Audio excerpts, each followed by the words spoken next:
I don't think that he's a player who's going to be averaging 19 or 20 PIR or fantasy credits the rest of the way. It's not a gamble. It's not a player who I feel that I could rely on. What a party pooper you are. I think that my concern with Osmani at all, he is all or nothing. I would go back to the last 6 rounds. 29 PR, 2, 4, 16, minus 1, 2. I mean, it's really all or nothing. Isaiah Kenner is exactly the same like Matt Strasel. So the next time you're gonna criticize my pick, think about that.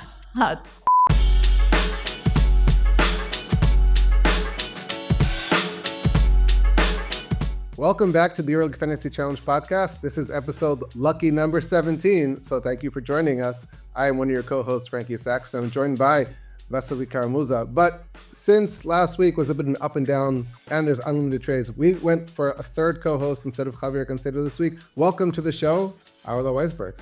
Hi guys, how are you doing? All good. Welcome on board, Arale. Frankie, I have a question. Why is 17 a lucky number? I don't know, I just like 17.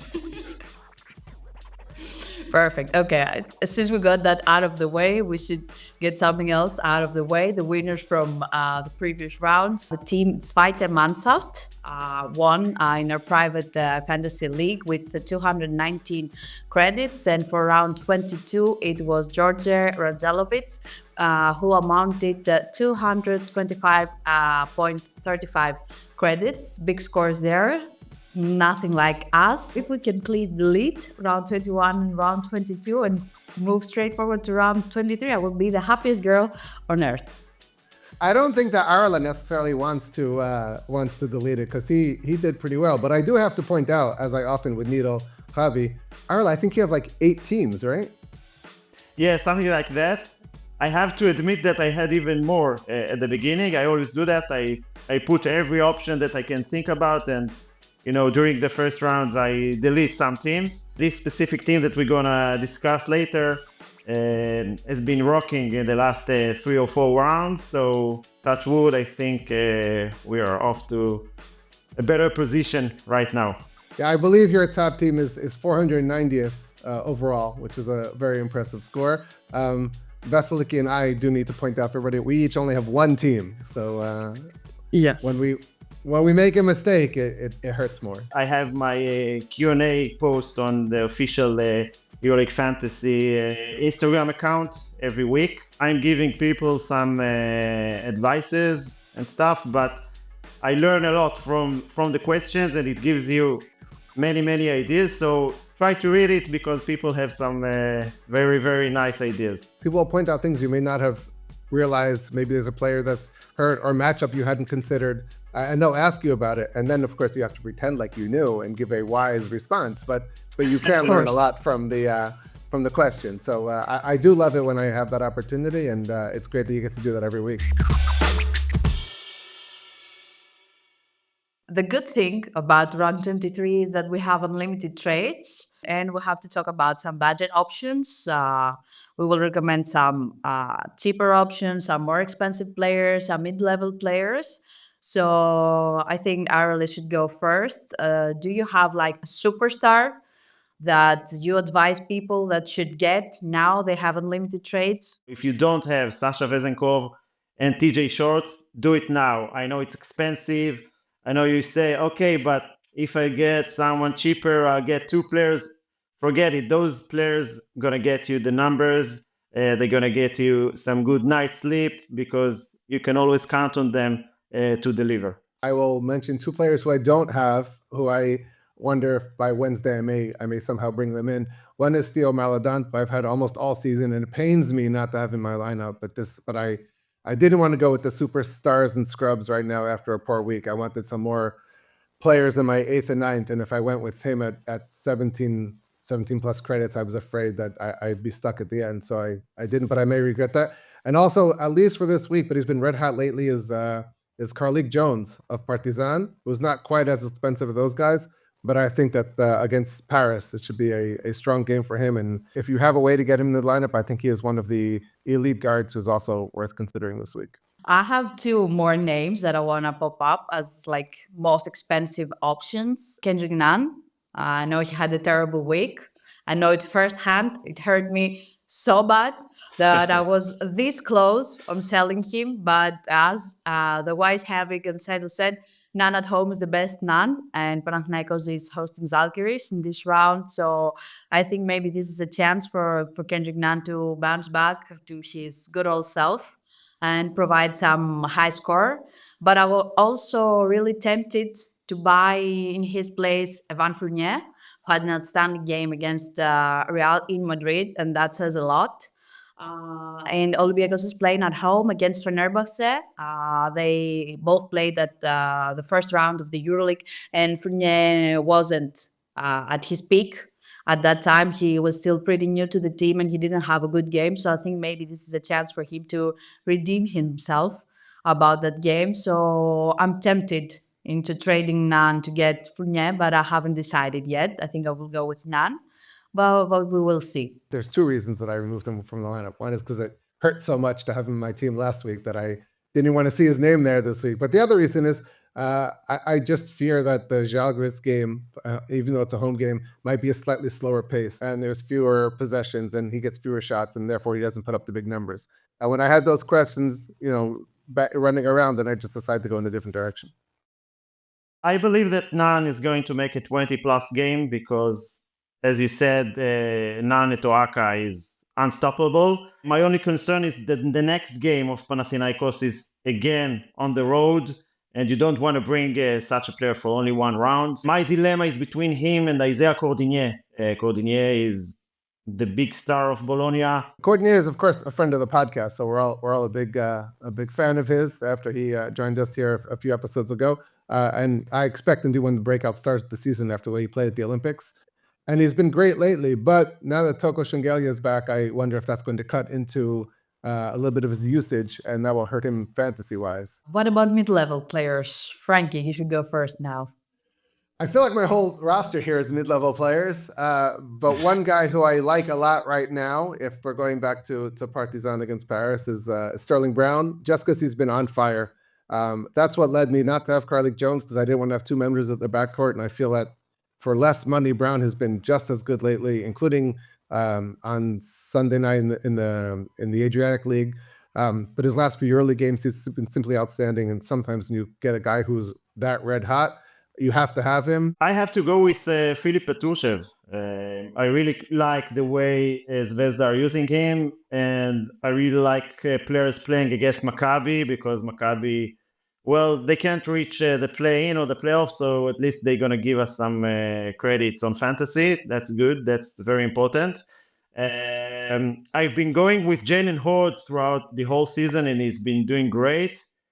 And I know that in order to bring Petrushev in the fourth position, which I already have Vezenkov, I'll have to give up Horde, and it's pretty difficult. But for now, I'm going with Philip. Since we're talking about Maccabi, what about Yukubaitis? He costs 12.4 and he has been averaging 18.8 in his last 5 games. Yeah, it looks like Coach Katash puts the keys in Rokas's hands. I think it's a smart decision. Rokas has been doing great, but Maccabi is very unpredictable. And eventually, Blatt is the leader of this team. He's been a little bit off lately, but if he begins the game against Zvezda in a good way and he scores his first 2 or 3 shots, then it's going to be his night, and Yokubaitis sometimes tends to disappear. There's also another forward that's in similar price, and I'm talking about Chimizia Metu from Barcelona, who had been playing really great since he got back from his injury. He costs 11.6 credits, and I really, really like him right now. I really, really like him right now also. Okay, perfect. It's all settled then. He's on my team. Yeah, he also had a strong game on Sunday in the Spanish league, and he's been putting up really impressive numbers in not a ton of minutes. He's been playing less than 20 minutes a game and still getting the nice numbers. So yeah, he's a player I think everybody should consider at a reasonable price. Yeah, just keep in mind that Peñarroya is using him mainly at the center position, and that Vesely didn't play in the Spanish league. Plus, Billy Hernan Gomez finally played after 4 games out. So speaking of rotation and minutes, here's another red flag. If you were entirely sure about every player, this game would be easy peasy. but it's not like that. I open my fantasy app and I see minus 4.5 from Kendrick Nunn because I had him as a captain, of course. Like, of course. And a minus 5 from Carson Edwards, also in my backcourt. And I'm seeing it and I'm saying, like, how do I recover from that? So I have to make every right move right now. I'm not sure I will do it, but I hope I will. Let's go to cheap options, like players under 8 credits. Any good picks there, Arale? I have a strategy about those cheap players and those gambles. I like taking my gambles on T1 or T2 if you have three nights like this week. And I like, picking those guys, looking over the next rounds also. So we have 3 teams that gonna play always Thursday or, the first night. It's Panathinaikos, Milan, and Žalgiris. And I'm gonna add Bayern Munich because this week they're on T3, but against Alba. My cheap options that I like, first of all, the low from Alba, and he won't give you a 20, but for his price, giving his 7, 8, 10 for the bench eventually, it's really nice. Ajin Sa from Asvel has been doing really great, taking advantage of some injuries they have there, and a player I really like is Niels Defy of Bayern, who has been doing great since he came back from an injury. And as I said, he's playing Alba this week and then 3 rounds on T1. I like that strategy. We haven't thought about that. I like it. If you would have read my Q&A on Instagram, you would have known. Yeah, that's a mistake. That's a mistake I've been making since the start of the season. Yeah, I think I bring that up every week, by the way. I think that when it comes to the bench players, it's really just you're trying to find the player whose role is greater than his price. For me, the one guy I'll say in the cheap option who I like is the guy who stepped into a bigger role recently at Barcelona is Dario Brizuela. The 6.4 credits. It's not total bargain basement, but I don't feel like it's just a gamble at the end of the bench. He's a player who unfortunately has turned 3, so it does carry some risk. But I think he's worth far more than his price. Zach Leday got hurt in the Italian league, and Ettore Messina said it might be serious. And I think also Nikola Mirotic has a problem, a muscle injury. So maybe Freddie Gillespie is a good backup option for your center. He costs 6.6 credits. And if Leday is out, he has to play more than 20 minutes. Another option that's also cheap, and I think people will be bored of me talking about, is Matt Strazel. He costs 7.5 credit, but he has been great no matter what, a loss, a win. He is always there, and he has been always providing lately. So that's also a good option. Do you want me to poo-poo that option? Yeah, go right ahead. He had 3 really strong games in a row where he made 5 of 6 threes, 4 of 5 threes, and 2 and 2 of threes. I said, that sounds really sustainable. What did he do in his last game? 2 of 6, and he had 7. I don't think that he's a player who's going to be averaging 19 or 20 PIR or fantasy credits the rest of the way. So while for 7.5 credits, it's not a bad gamble. It's just not a gamble. It's not a player who I feel that I could rely on. What a party pooper you are. What about Nikos Rogavopoulos at 8.3 credits? The upside is there. Whether it's this year, whether it's next year, to be one of the top forwards in the EuroLeague, it's absolutely there. He's a guy who's an inside-outside threat, makes his threes, rebounds. I'd love him if he was on my real team. Even we have 3 forwards around the same price with the same profile. Rogavopoulos is 1, Osmani is the 2nd, and the 3rd is Biberovic. If I have to pick one of those 3 this week, I'll go with Osmani because he's playing at home, and after Vasiliki, the news you gave from Milan, maybe it's a good game for him. And even if I would go with a cheap forward from Baskonia, I would go with Luau Caboro, who's been dominating lately and is on fire. I think that my concern with Osmani at all, he is all or nothing. And we go back to the last 6 rounds. 29 PR, 2, 4, 16, minus 1, 2. I mean, it's really all or nothing. The risk is too great for me. And while you might walk into that 29 or 16, I don't like it. So I think Arale should be the first one to go because Javi said we should all follow his lead and steal his ideas. So let's go and watch your team. Okay, I'm looking at it right now and I'm starting to question myself. So, okay, don't be so sure it's going to be the final team. I'll start with the center position. I really like Ober Yurt7 ever since Lesor got injured, and I wish him a speedy recovery. Yurt7 is the main center of Panathinaikos. Wayne Gabriel is nice for a backup. Dinos Mitoglu is a little bit injured, so I think Route 7 is there to stay, especially at home. Tyreek Jones is a question mark for me because he's so tempting, because he's so explosive and he can get you 20, 30 PIR in every game. But looking at Bayern playing against Alba, I'm considering Devin Booker as well. At the forward position, Vezenkov, as you said, and Petrushev. But it's still difficult for me, emotionally, to give up Jalen Holt, so we'll see about that. And I go with two underpriced forwards, Giffey and Ajinsa. In the guards position, for now, I'm with Kendrick Nunn and Cordinier, along with TJ Shorts, and the lowest, the underpriced. And for the coach's position, in some teams, I went with Gordy Herbert. I was sure that they're going to dominate and win at home against Virtus, and it burned me. In some other teams, I had Poupé. It was okay, but, it was very fragile as well. So I think I'm going to go with Ataman because I don't really trust anyone else. Okay, I like it. Ataman is expensive, so if you could have more credits from your coach, to invest in a player, it would be good.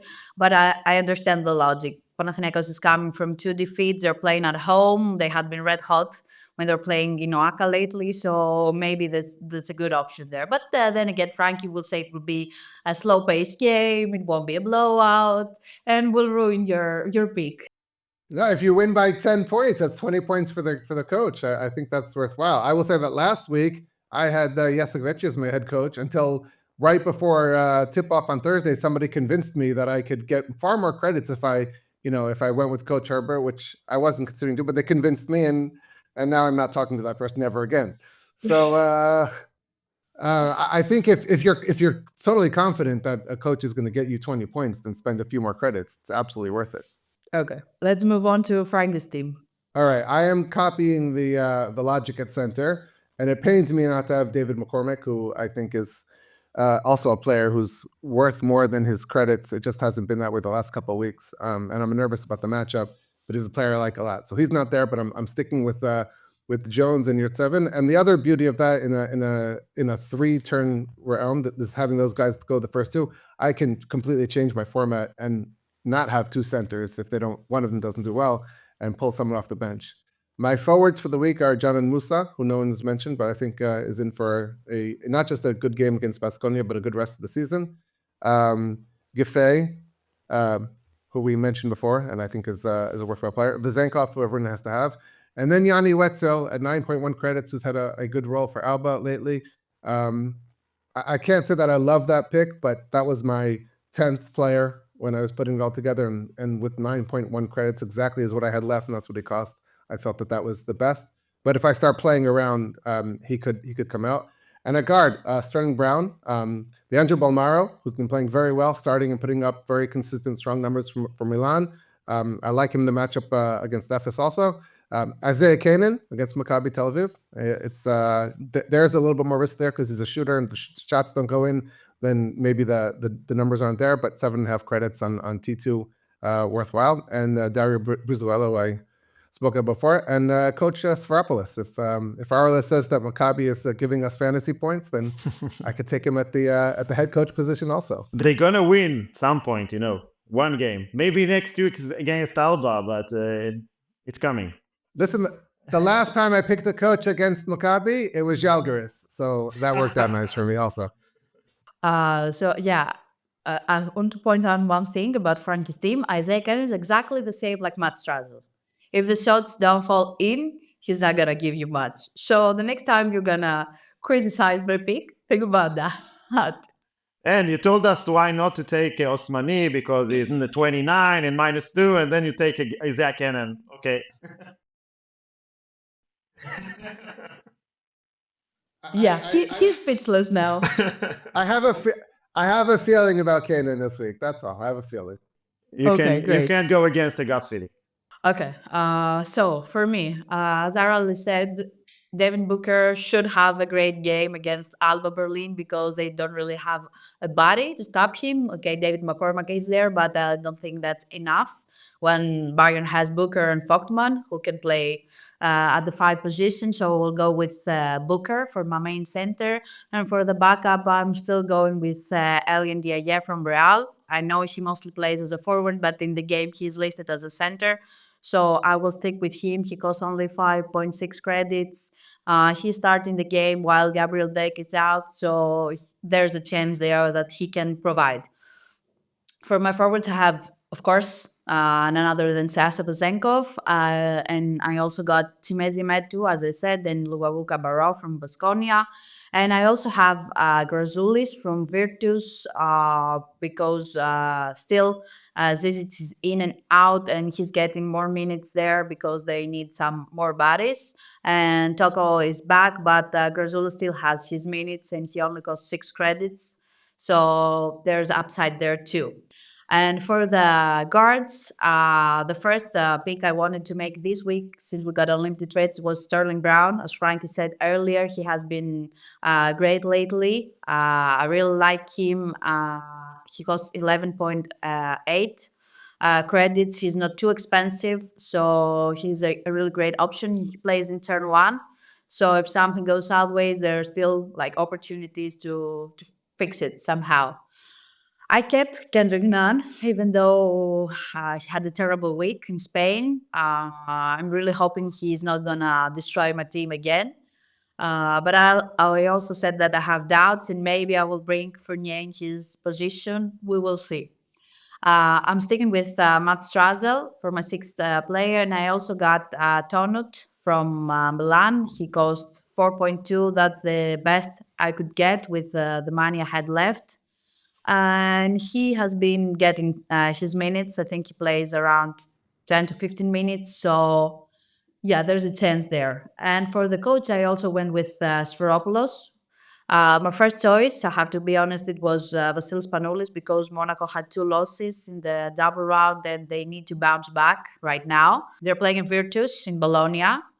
So I think there's a win there, but he was more expensive than I could afford, so I went with Sferopoulos instead. I do have to ask you. Do you know what almost happened this episode for the first time? You almost like all my picks. No, we didn't discuss Lonnie Walker. Oh, right. Do you What think about that him? Lonnie Walker against Nunn in Panathinaikos is a good choice that people should consider? Yes. I'll tell you why. He had a great game against Panathinaikos. Maybe he was his best game. And that's the reason behind that good game is that he knows Kendrick Nunn and Jaren Grant personally.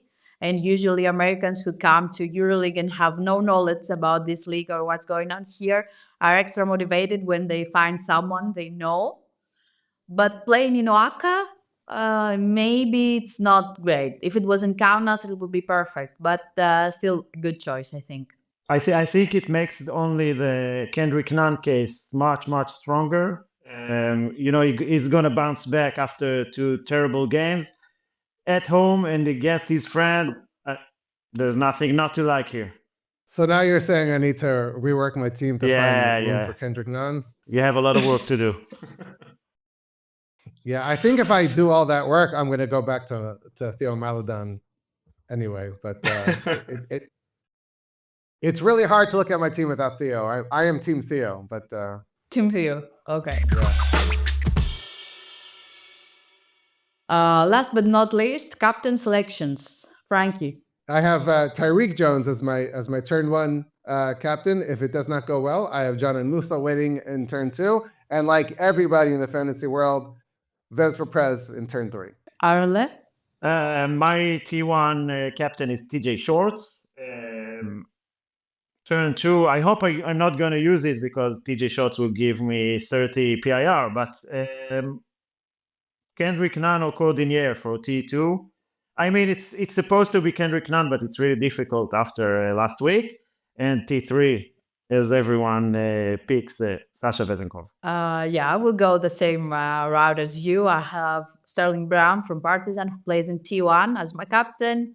The second option is Kendrick Nunn, but I think we will all end up having Sasha Vezenkov at the end of the round. She plays T3, so we will all end up having Sasha as our captain.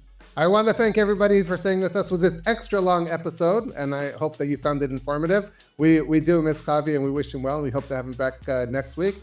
I want to remind everybody to check out this week's rivalry series game of the week between Olympiacos and Fenerbahce. It should be a great game. You can catch all the games on EuroLeague TV. And as always, we ask you to share the podcast, like the podcast, subscribe to the podcast, tell all your friends about the podcast, ask us questions on social media. We will do our best to answer.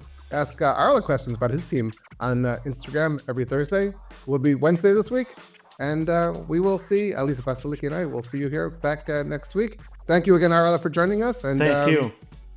Efcharistopoli. Have a great week, everybody.